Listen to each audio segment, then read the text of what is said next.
हम micro organisms या microbes पढ़ रहे थे, जिसके अंदर हम कई टाइप्स के माइक्रो ऑर्गेनिजम्स देखे। Fungi, bacteria, algae, viruses etcetera. अब हमने उनका कमर्शियल यूज़ देखा। माइक्रो ऑर्गेनिज्म यूज होते हैं अल्कोहल में, वाइन में, ब्रेड, ढोकला, इडली एक्सेट्रा में। अब हम देखेंगे medicinal uses of microorganism. दवाइयों के रूप में माइक्रो ऑर्गेनिजम्स का यूज कैसे होता है।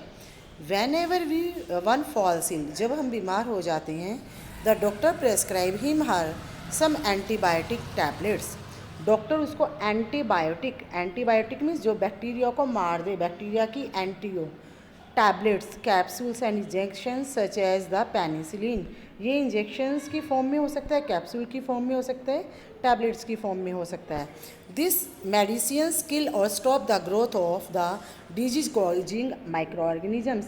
ये जो ट्रीटमेंट दिया जाता है, मेडिसिन दी जाती हैं, वो मार देती हैं या स्टॉप कर देती हैं किसकी ग्रोथ को, माइक्रो ऑर्गेनिजम्स की।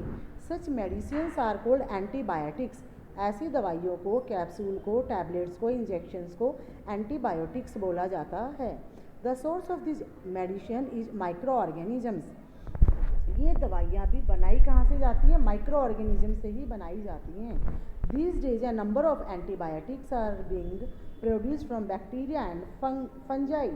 फंजाई और बैक्टीरिया से बहुत सारी दवाइयाँ आजकल प्रोड्यूस एंटीबायोटिक के रूप में हो रही हैं, जैसे कि नाम दिए गए हैं streptomycin, tetracycline and the erythromycin are some common antibiotics which are made from fungi and bacteria.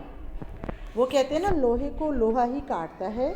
तो जो माइक्रो ऑर्गेनिज्म के कारण बीमारियां होती हैं, बैक्टीरिया या फंजाई या एल्गी या वायरस से, उसी से उसकी मेडिसिन तैयार की जाती है। The antibiotics are manufactured by growing specific microorganism and are use to cure a variety of disease. Antibiotics are effective against bacterial infection, but these are not effective in case of viral disease such as common cold, flu etc. yes। अब जैसे कि students आप सब देख रहे हो, virus spread हो गया है, तो इसने साफ कहा एंटीबायोटिक बैक्टीरिया के अगेंस्ट तो काम करती हैं, लेकिन वायरल डिजीज जो होती है, जो वायरस से स्प्रेड होती हैं, जैसे कि कॉमन कोल्ड, जुकाम हो गया किसी को, फ्लू हो गया, जैसे आपको फ्लू, आँखों का फ्लू होता है ना, वो जिसको कम्युनिकेबल डिजीज बोला जाता है या छूत की बीमारी बोला जाता है, वो एंटीबायोटिक से ठीक नहीं हो सकती। The first non toxic antibiotic was discovered by Scot का रहने वाला साइंटिस्ट था, इसका नाम था Alexander Fleming in 1928 from the mould Penicillium notatum. ठीक है, अलेक्जेंडर फ्लेमिंग ने 1928 में, जो स्कॉटलैंड के रहने वाले साइंटिस्ट थे, नॉन टॉक्सिक, टॉक्सिक मीन्स होती है जहरीली, नॉन टॉक्सिक जिसमें कोई जहर ना हो, एंटीबायोटिक बनाया। ठीक है, किससे बनाया, Penicillium notatum.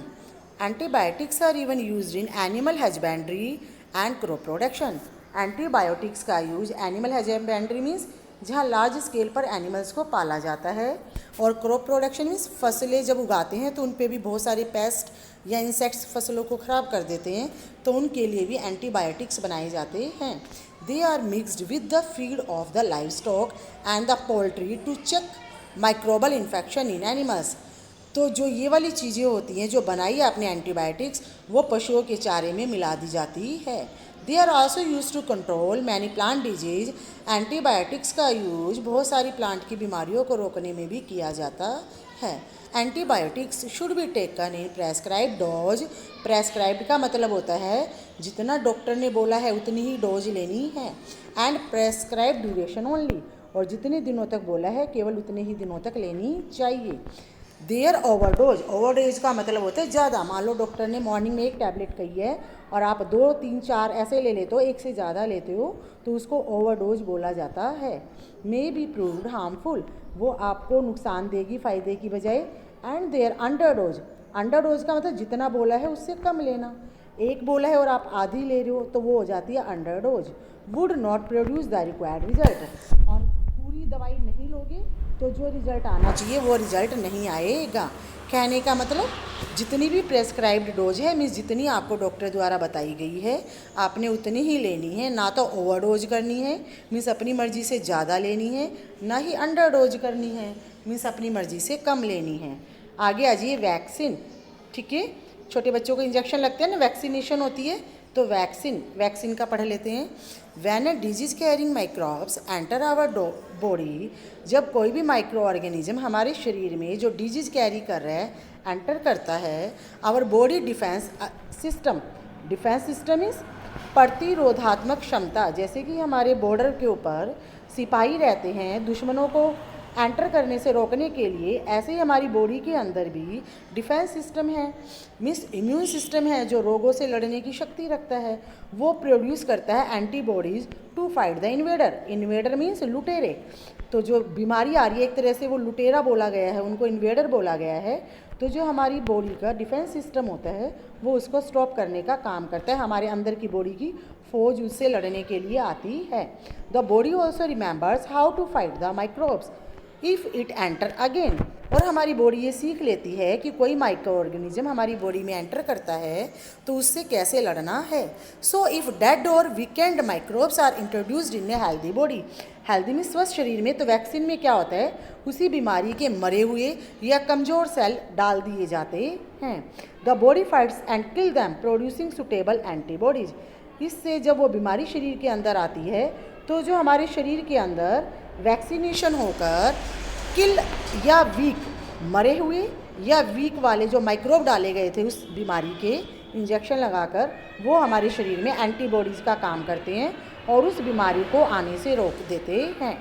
The antibodies remain in the body and we are protected from the disease causing microbe. इस तरीके से हम डिजीज फैलाने वाले, बीमारी फैलाने वाले माइक्रोब से बच जाते हैं। This is how a vaccine works. इस तरीके से वैक्सीनेशन काम करती है। 10 vaccines are dead or weakened microbe introduced into the body to produce antibodies. तो वैक्सीन क्या हुई, डेड और वीक माइक्रोब का शरीर के अंदर डाल देना ताकि उसी बीमारी से लड़ने की शक्ति शरीर को मिल जाए। The first vaccine of the small pox. Small pox आपको पता ही है, जो ये मोटे मोटे दाने हो जाते हैं जिसको तुम माता रानी कहते हो बच्चों, वो वाली smallpox vaccine was developed by an English scientist. English के वो साइंटिस्ट थे, इंग्लैंड के रहने वाले, नाम था उनका एडवर्ड जेनर। क्या नाम था, Edward Jenner. In 1798 for which he is known as father of immunology. उनको खिताब दिया गया। इम्यूनोलॉजी मीन्स फाइट करने की शक्ति शरीर की डिजीज़ के साथ। 1978 में उन्होंने स्मॉल पॉक्स की वैक्सीन बनाई। Disease like polio, cholera, tuberculosis, smallpox and hepatitis can be prevented through vaccination. Vaccination के द्वारा polio, cholera, tuberculosis, smallpox, hepatitis बीमारियों का इलाज किया जाता है। Do you know the polio drops given to you in your childhood are actually vaccine. क्या आपको पता है जो पोलियो की ड्रॉप आपको दी जाती है इन your childhood, in your childhood का मतलब बचपन में, वो क्या होती है, एक वैक्सीन ही होती है। Nowadays, a number of vaccines are available in the market to prevent us from several diseases. आजकल बहुत सारी वैक्सीन बाज़ार में उपलब्ध हैं हमें बहुत सारी डिजीज मीन्स बीमारियों से बचाने के लिए। Increase soil fertility. अब मिट्टी भी हमारी वीक हो जाती है, न्यूट्रिएंट की कमी हो जाती है, तो सोयल के अंदर पौधों को उगाने की शक्ति होती है, उसको उसकी फर्टिलिटी कहते हैं। तो सोयल की फर्टिलिटी, एक ही डब्बे में से मान लो आपने चीनी भर ली उसमें और रोज़ आप निकालते रहोगे तो वो बॉक्स धीरे धीरे खाली हो जाता है। तो लेकिन उसको सही रखना है तो उसको वापस भरना ज़रूरी होता है। ऐसे ही मिट्टी की उपजाऊ शक्ति अगर बनाए रखनी है तो उसमें वो न्यूट्रिएंट बढ़ाने पड़ते हैं। सम बैक्टीरिया लाइक राइजोबियम, एक बैक्टीरिया है जिसका नाम है Rhizobium, and blue green algae, और एक ब्लू ग्रीन एल्गी है, are able to fix nitrogen from the atmosphere. क्योंकि मैं बार बार आपको बता रही हूँ, वातावरण में जो नाइट्रोजन गैस होती है पौधे उसको डायरेक्ट यूज नहीं कर सकते, लेकिन जो राइजोबियम नाम का बैक्टीरिया होता है और ब्लू ग्रीन एल्गी होती है, ये दोनों एटमॉस्फेयर की नाइट्रोजन को कैप्चर कर लेती हैं और नाइट्रेट में कन्वर्ट करके, ये पौधों की जड़ों में रहता है ना राइजोबियम, तो सोइल के द्वारा पौधे जो हैं इस मिनरल को, इस नाइट्रोजन को यूज कर लेते हैं to enrich soil with nitrogen and increase it fertility. और जब उस मिट्टी में नाइट्रोजन आ जाती है तो उसकी पौधे उगाने की शक्ति बढ़ जाती है। These microbes are commonly called biological nitrogen. इन जो माइक्रोब्स हैं या माइक्रो ऑर्गेनिजम्स हैं उनको बायोलॉजिकल नाइट्रोजन फिक्सर बोला जाता है। ओके।